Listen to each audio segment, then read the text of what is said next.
Bienvenidos a un nuevo programa del Casal de Cataluña, el programa que hemos llamado Para Construir, un programa de ideas, debate y conocer lo que es Cataluña hoy y lo que es la realidad social y política de nuestro querido país. Hoy tengo el gusto de recibir a Oriol Amorós. Benvingut, Oriol. Moltes gràcies per el teu temps. Hola, buenas tardes. Muchas gracias, el plaer es mío. Oriol, cuéntanos un poco de tu profesión y de tu vida. Bueno, yo soy ingeniero agrónomo. Lo que pasa es que cuando te dedicas en política acabas haciendo cosas muy dispares de las que has estudiado. Y estuve de diputado con Esquerra Republicana durante 8 años en el Parlamento de Cataluña y actualmente pues estoy en el gobierno al cargo de la Secretaría de Igualdad, Migraciones y Ciudadanía. En esta secretaría pues tratamos temas de igualdad, lo cual que hay una parte de igualdad, que es la Dirección General de Igualdad, que atendemos el tema de la discapacidad, atendemos el tema de igualdad por razón de orientación sexual y también de igualdad de hombres y mujeres en el mundo del trabajo. O sea, son tres campos de la igualdad muy concretos.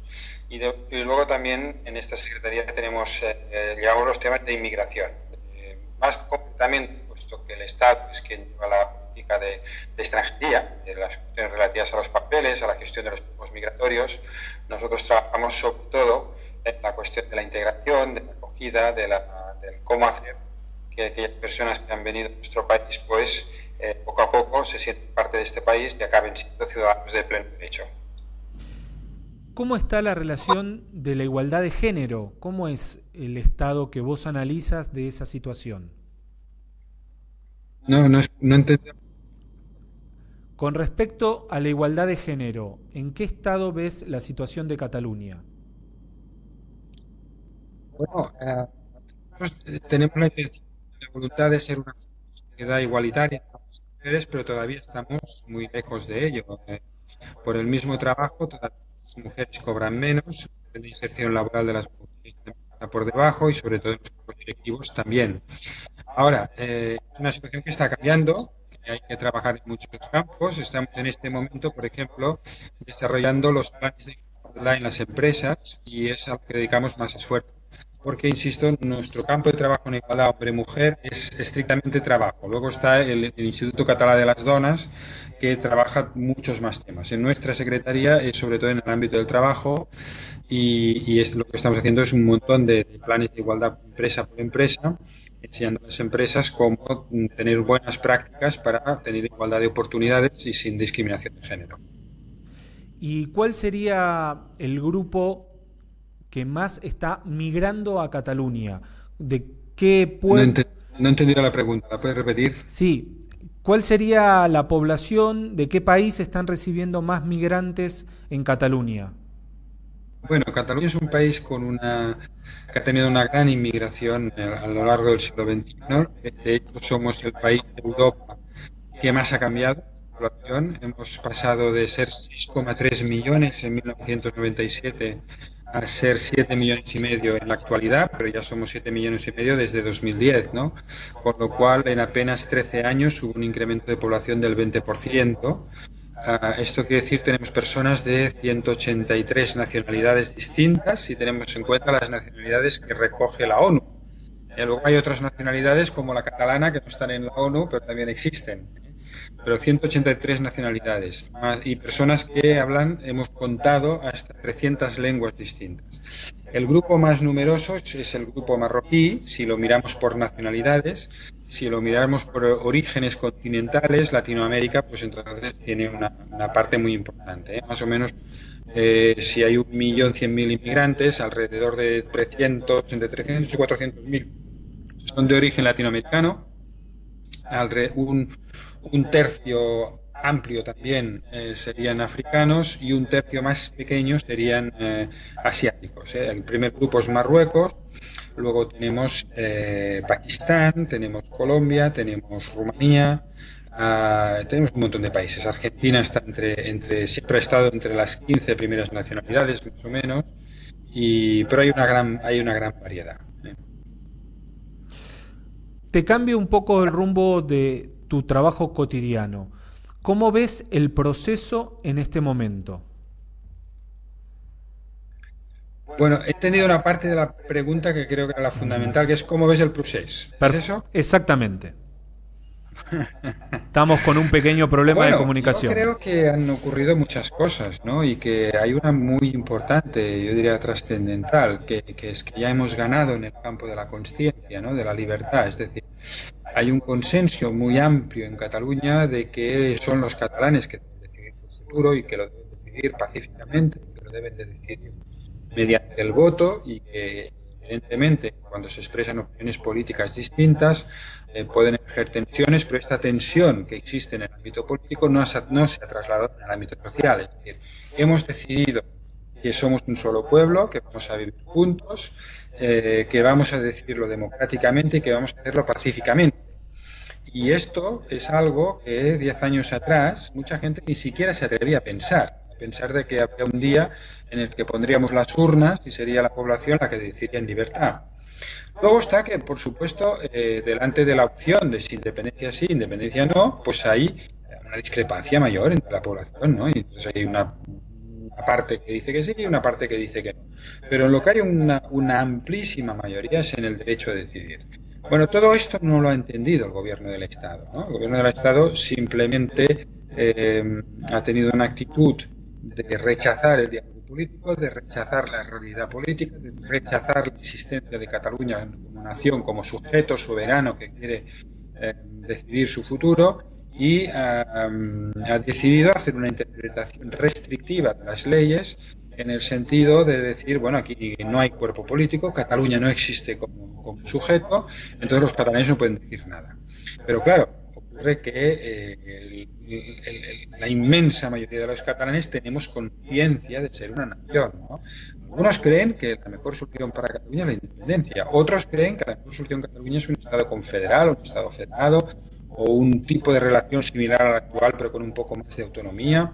Hay variedad en las opiniones, pero que somos un sujeto, que somos una nación y que tenemos el derecho de decidir es algo de gran aceptación. Entonces, por este motivo, las últimas elecciones, ya este tema estuvo en el debate y hubo una coalición Junts pel Sí que decía tenemos derecho a decidir, nuestra propuesta de independencia, si ganamos ampliamente haremos la independencia.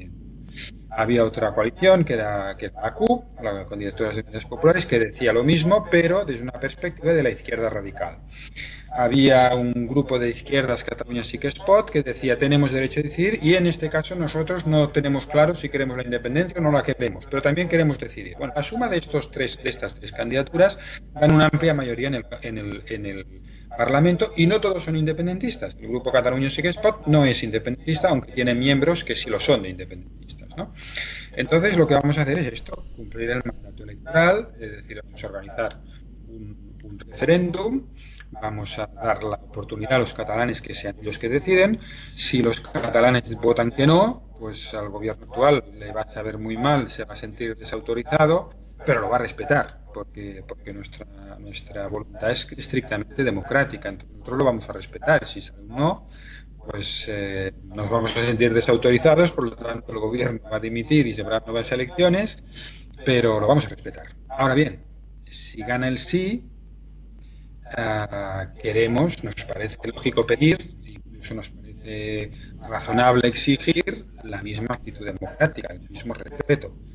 Y entonces sería una etapa de negociación con el Estado español para decir, oiga, los catalanes hemos decidido ser independientes, vamos a negociar cómo cumplimos este mandato de una forma razonable con los intereses de todos, y que se haga un proceso de independencia pactado en el cual vamos a vigilar de que los intereses de todas las partes sean respetados, porque evidentemente ni a España le interesa una Cataluña con dificultades, ni a Cataluña le interesa una España con dificultades. O sea, hay que acordar las cosas. Pero, eso sí, hay un tema que siempre hay que tener presente y que hay que respetar por encima de toda una democracia, que es la voluntad popular. Faltan 2 meses para poder votar para el 1 de octubre. ¿Cómo se llega a cumplir esos 2 meses teniendo en cuenta? Pues muy fácil, como siempre. Es decir, se va a hacer un proceso electoral como todos. Hay cosas muy divertidas, ¿no? Porque, por ejemplo, ¿no? Decían, es que harán un proceso con funcionarios que participarán para controlar el proceso y son funcionarios que lo harán voluntariamente. Sí, claro, como en todas las elecciones. Es decir, cuando todas las elecciones aquí se hacen en domingo y entonces se les pide a los funcionarios que quieran supervisar el proceso cuáles quieren serlo, ¿no? Entonces hay funcionarios que se apuntan y funcionarios que no. Pues aquí se va a hacer exactamente lo mismo, ¿no? O hay una polémica, decir si van a haber en tal ayuntamiento, en tal otro, se van a abrir o no se van a abrir los colegios. Bueno, los colegios se van a abrir como se abren siempre, y habrá pues los mismos colegios electorales, y si en algún sitio pues hay alguna dificultad para abrir un colegio electoral, pues se abrirá otro, pero en todos los municipios de Cataluña habrá colegios electorales y en todos los municipios se va a poder votar. Se ha hablado también de las urnas, cómo se compran las urnas. Oiga, cualquiera que nos esté viendo puede abrir una ventanita en el buscador de Google o otro buscador que utilice, y en Amazon se pueden comprar urnas y, bueno, esto no va a ser un problema. Es decir, se va a votar como siempre. Hay muchas amenazas, hay muchas... pero se va a votar. Y, total, nos quedan 2 meses para comprobarlo y lo van a ver que el 1 de octubre se va a votar. ¿Las amenazas crees que solamente quedarán en dichos? Entendido la palabra amenazas, que me parece central en la pregunta, pero no he oído nada más. ¿Las amenazas quedarán solamente en dichos? ¿Perdón? Quedarán solamente en dichos. Quedarán en dichos. No, ellos a ver, el gobierno a ver, aquí hay un gran problema, y es que lo que se ha planteado es una discusión de carácter político. Y esto es evidente, y en una democracia se debe de poder hablar de todo. Y de hecho, en todas las televisiones españolas hay personas que hablan de la cuestión de la independencia. En las televisiones españolas todos en contra, por cierto, no hay ninguna pluralidad, nunca vais a encontrar un opinador que hable a favor de la independencia en la televisión pública española, por ejemplo, aunque también la pagamos los ciudadanos de Cataluña, pero bueno, ahí la pluralidad está un poco limitada. En la televisión catalana encontrarán ustedes opinadores a favor de la independencia, también opinadores en contra. Es decir, se habla de ello, ¿no? Entonces, si se habla de ello, si hablan los políticos de ello, si hablan los periodistas de ello, si hablan los medios internacionales de ello, ¿por qué no pueden hablar los ciudadanos? ¿Por qué no pueden hablar los ciudadanos? ¿Por qué los ciudadanos tienen que ser simples espectadores? Es decir, hay periódicos españoles, por ejemplo, que editorializan en contra del derecho a decidir de los catalanes y dicen que los catalanes no pueden decidir. Muy bien. Pero todos los meses publican encuestas. Entonces, si ellos preguntan a 800 personas, a 1000 personas para hacer una encuesta, ¿por qué no podemos preguntar a todas las personas? Si se puede preguntar a 1000 personas, ¿por qué no se puede preguntar a 5 millones de electores, ¿no? Entonces ellos han negado la característica política del debate, se han cerrado en unos preceptos legales, ¿no?, para decir, oigan, la libertad tiene unos límites, la democracia tiene unos límites, ustedes no pueden, y si lo intentan les vamos a amenazar, ¿no? Y entonces hacen cosas tan absurdas que, como por ejemplo que el presidente Mas organizó una consulta porque lo llevaba en su programa electoral, por cierto, programa electoral legal, que nadie apeló nada cuando simplemente cumplió con su programa electoral y con las mociones aprobadas por el Parlamento, ¿no? Y llevó a cabo una consulta de carácter consultivo. Ahora le persiguen a su patrimonio, ¿no? Es una cosa que es un hecho escandaloso, porque de hecho la fiscalía que juzgó a Mas desestimó el presunto delito de malversación de fondos, lo desestimó. Estaba puesto en la demanda y lo desestimó. Y a pesar de haber desestimado este delito, ahora pues sale el Tribunal de Cuentas pidiendo una responsabilidad penal, una responsabilidad patrimonial por otro lado, ¿no? Bueno, forma parte de las amenazas. Más amenazas que nos van a inhabilitar. Es decir, ustedes no van a poder seguir ejerciendo cargo público, ¿no? Si cumplir los mandatos electorales, si cumplir tus compromisos con los electores inhabilita para ser cargo público, debe ser que se desean gobernantes que no cumplan sus promesas, ¿no?, que no cumplan sus compromisos, que no cumplan la palabra que han dado los electores, ¿no? Bueno, y lo que se echa en falta es que hicieran alguna propuesta, alguna idea, ¿no?, alguna solución, alguna propuesta que dijera, pues miren, oigan, catalanes, les queremos en España por esta razón o por esta otra, o les conviene seguir en España por esta razón o por esta otra, o estamos muy contentos de tener los catalanes en España por este motivo. no hemos recibido ninguna propuesta, ninguna voluntad de seducción, ninguna voluntad de convencer, ningún argumento. El miedo, la amenaza, el miedo, la amenaza, el prohibir, el decir tú no existes, el decir tú no puedes, el decir tú no puedes. Bueno, claro, con estos argumentos es normal que el independentismo crezca, ¿no? Es decir, hace 20 años el independentismo no era mayoritario. Los independentistas éramos una minoría, bueno, queríamos la independencia y la mayoría no la quería, y entonces nosotros, pues bueno, como demócratas, pues lo respetábamos. Y decían, mira, oiga, si la mayoría no quiere, pues ¿qué le vamos a hacer, no?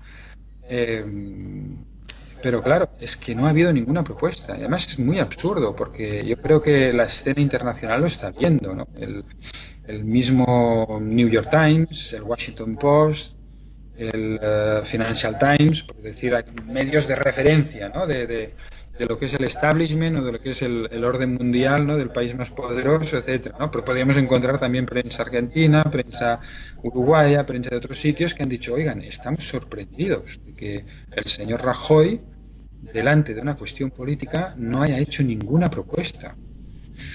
Y ahí tienes los ejemplos de Canadá y los ejemplos de Reino Unido. En Canadá y en Reino Unido los gobiernos dijeron, bueno, hay una zona del país, una nación histórica como es Escocia en un caso, como es el Quebec en otro, que han hecho una propuesta, que quieren la independencia, vamos a hacer una contrapropuesta y vamos a intentar seducir a los ciudadanos. Y los ciudadanos en estos países libremente votaron. Es verdad que con unas campañas pues muy intensas en lo político, con algunos argumentos que se pueden considerar más o menos legítimos, pero bueno, es el tipo de debate que se da en cualquier campaña electoral, ¿no? Pero se dieron unas campañas electorales donde los gobiernos centrales hicieron su propuesta, los independentistas hicieron su propuesta, hubo debates públicos, hubo debates muy interesantes, muy emocionantes también, porque aspectos que a lo largo de la historia se han decidido de formas muy poco nobles, ¿no? Usando la violencia, etcétera. En este caso se decidieron utilizando el raciocinio, utilizando el diálogo, utilizando la propuesta, la capacidad de convencer, la capacidad de seducir. El caso español no es así. No hemos recibido ninguna propuesta, ¿no? Ninguna voluntad de nada, simplemente la amenaza y el miedo, ¿no? Y bueno, en el siglo XXI los ciudadanos son más libres de lo que ellos se piensan y entonces los ciudadanos van a tomar sus decisiones. ¿Vos crees que la ciudadanía saldría a defender? No Cuesta, oigo, ¿eh? cuesta escuchar. ¿La ciudadanía saldría a defender? ¿Puede repetir? Sí. ¿La ciudadanía saldría a defender su derecho a decidir si habría una otra manifestación del Estado español? Bueno, ¿qué puede hacer el Estado español para que un colegio electoral, que no será uno, que serán miles, en los 950 municipios de Cataluña, y en muchos de estos municipios hay varios colegios electorales, ¿qué van a hacer? Van a enviar policías a todos y cada uno de las casas de los ciudadanos que salgan a votar. Es que no lo pueden impedir. O sea, no hay fuerza del Estado para parar tanta democracia. No lo pueden impedir. Es decir, no votaremos. Entonces, pueden detener al gobierno, pueden entrar a las instituciones. ¿Cómo lo harán? Yo creo que no tienen mucha salida, que va a haber una votación y si ellos quieren participar en la votación son bienvenidos. Incluso si hicieran una propuesta de decir, oigan, vamos a organizar un referéndum, pero con estas otras condiciones o este otro día o lo que fuera, ¿no? Pues yo no estoy autorizado para dar opinión sobre esta cuestión, pero imagino que por parte del Gobierno de Cataluña, como siempre hemos dicho, que estábamos dispuestos a un referéndum acordado y que preferíamos un referéndum acordado que no un referéndum obedeciendo el mandato del pueblo catalán, pero sin el acuerdo con el Gobierno español, pues evidentemente que estaremos dispuestos a hablar. Pero ¿qué harán? A miles de colegios, con miles de ciudadanos, haciendo pues sus funciones como se hacen en todas los comicios electorales en que hay ciudadanos pues que les toca estar en una mesa, pues habrá ciudadanos que les tocará estar en una mesa de presidente, de vocal, de lo que sea. Habrá decenas de miles de ciudadanos en este día implicados en la celebración del referéndum. ¿Qué harán? ¿Los detendrán a todos? ¿Con quién los van a detener? ¿Van a mandar policías y refuerzos del ejército del resto del Estado español hacia Cataluña? Porque es que no tienen suficientes, ¿eh? Bueno, yo creo que esto es inimaginable, ¿no? Y como es inimaginable, la única movilización bueno, movilización habrá siempre y ha habido siempre y ha sido uno de los motores del proceso, ¿no? Que es un altísimo nivel de movilización y una movilización siempre de muy alta calidad democrática. En ninguna de las manifestaciones independentistas ha habido un solo incidente. O sea, hemos hecho manifestaciones de 2 millones de personas o de 1,5 millones, de millón de personas, pues como ahora he perdido la cuenta ya, pero han sido unas 5 o 6 veces y en ninguna de ellas ha habido ni un solo herido. Por supuesto muertos, por supuesto, pero es que ni siquiera un incidente violento de ninguna clase. Claro, y no somos tantos, somos 7,5 millones. Si en Cataluña se manifiestan 2 millones de personas y somos 7,5 millones, pues imagínese usted, ¿no? Es como si, no sé, como si en Alemania se manifestaran pues alrededor de 30 millones de personas. Imagínese usted que en Alemania se movilizan 30 millones de personas. Esto sería inaudito, ¿no? Pues está ocurriendo en Cataluña y ha ocurrido 6 veces. ¿Qué van a hacer? Van a detener 2 millones de personas. Esto no es posible. Por lo tanto, sí habrá un nivel de movilización siempre. Será una movilización pacífica siempre, altamente cívica siempre, abierta al diálogo, por supuesto, firme en las convicciones, eso también, firme, constante, porque también dijeron, bueno, esto los catalanes no van a ser capaces de aguantar y se va a ir desmovilizando. Pues miren, estamos en el nivel de movilización más alto. Y ya le auguro que el 1 de octubre votará más gente que en el 9 de noviembre y en el 9 de octubre habrá una movilización como nunca. Es más, en el 11 de septiembre también habrá una manifestación y será, pues como todas las demás, de más de 1 millón de personas seguro. Entonces, bueno, este nivel de movilización, ¿cómo se para esto? Esto en una democracia no se puede parar. Es que no se puede. Entonces, vamos a seguir adelante y el pueblo de Cataluña es un pueblo maduro, es un pueblo cívico, es un pueblo pacífico y todo lo vamos a seguir pidiendo por estas vías, ¿no? Pacíficas, cívicas y democráticas. Uriol, te agradezco tu tiempo, te agradezco que a pesar de las dificultades de comunicación te hayas dispuesto y hayamos podido hacer esta entrevista. Muchas gracias, el placer es mío. Te agradezco mucho y... Saludo a todos los catalanes de la Argentina, que sepan que son bienvenidos a su casa. Aquí tenemos muchos, que la verdad es que es una gente magnífica, trabajadora, muy creativa, muy partícipe en muchos ámbitos de todo tipo, ¿no? Desde el ámbito artístico, el deportivo, por supuesto, deportivo ya saben ustedes unas cuantas estrellas que tenemos, y en el ámbito político y social también. Muchos argentinos, y yo creo que en las últimas municipales hubo un salto adelante de la participación de distintos inmigrantes en nuestro país. Argentinos en este caso, muchos de ellos no de origen catalán, pero también argentinos de origen catalán también, que están participando en la vida política catalana y dan sus opiniones. Y los hay de todo, hay argentinos de origen catalán y de no origen catalán muy favorables a la independencia, los hay que no, por supuesto, aunque yo diría que hay una mayoría más favorable a la independencia y más bien de izquierda, pero bueno, esto es una apreciación personal. En todo caso, un saludo a todos los compatriotas que están en Argentina. Muchas gracias, Uriol, por tu tiempo. Y a ustedes les agradezco haber estado acá, un nuevo programa para construir. Los esperamos la semana que viene. Fins una propera emisión. Adeu-siau.